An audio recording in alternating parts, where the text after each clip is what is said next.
Right guys, the first thing you're going to want to do is you're going to want to download the MyFitnessPal app. So you're either going to get that from your iOS store, you get it from your Android Play Store. So once you have it downloaded, all you want to do is we're going to click and open it up. Now I have logged out of my account so I can walk you through this process. So say we're taking this really slow.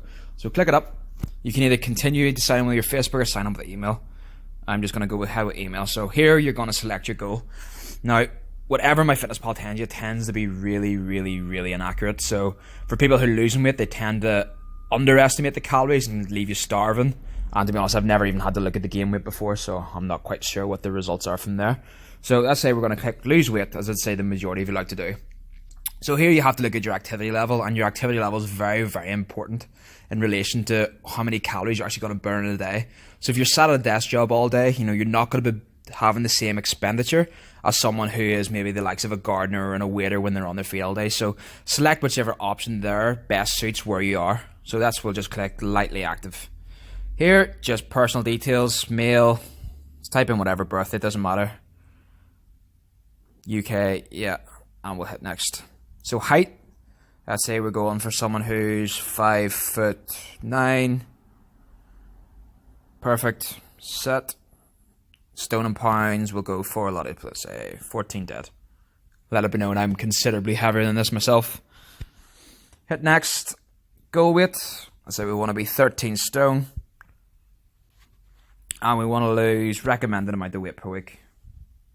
All we then need to do here is we're going to type in our email and our password, create a username, and after we hit next, what we then need to do here is we're going to type in our email and our password, create a username, and after we hit next, that should be us all set up. And then I'm going to continue from the next part to show you exactly where we go from here once we've got our diary all set up. So here we have it. I typed in all my details and now we're set up. So my calorie target's 2050 and that's not going to be it. But anyway, we're going to start tracking and I'm going to explain things a wee bit more. So start tracking now. If you're not too sure, you can learn about all this stuff, but I'm just going to go not now. So here you have last meals you eat. So we could take a breakfast, for example. We'll hit breakfast. And we're going to search for food. So for a lot of people, they're either going to have the likes of eggs or they're going to have the likes of oats. So I'm just going to give it very simple. We are going to go for oats. And we're going to say the brand is called Whites. Now here we have Speedy Cook porridge oats. If I was smart and I weighed that, all I'd be doing is I'd be clicking here. So here we've got two things. We've got our serving size and the number of servings. So this can be altered to whatever way you can do to get it closest to the number that you had this morning. So for example, you had 80 grams of oats. For here, you could either type in 0.8, which would also be 80 grams. If not, you can drag down here, change the serving size to 1 grams, and type in 80. And we save, and we tick. So there we go, that's our very first thing put into our diet plan. So we know from that there that there's 294 calories, and if my target was 2050 calories, that leaves me with another 1756 left for the rest of the day. So there is tons of different ways that you can input your data, but the best way for 95% of all the foods that you're going to be consuming is to scan the barcode. So what I mean by that is whenever we click to add food, we can select to go to the barcode here. Let's say we'd pick up some milk that we have with our porridge oats. Find the barcode. And if it would just scan, there we go. It's going to load. So how much did you have? You had 200 mil. So we have either 2 times 100 is going to leave us with 200 mils.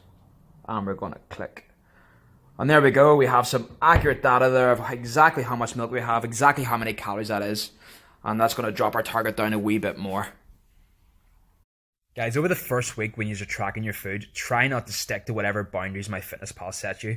So for example, if it tells you to eat 2,000 or 1,600 calories, just try and eat as naturally as possible because it'll give you a far better appreciation for the foods that you would normally eat. Doesn't matter if you would normally eat a Mars bar or you're going to go and get any dirty food, record it and be honest with yourself because being self-accountable is the most important aspect when it comes to dieting. So the fact that you're not putting that Mars bar into MyFitnessPal doesn't mean that it didn't happen. It does happen. So the best thing that we can do from here is to learn how to include these foods.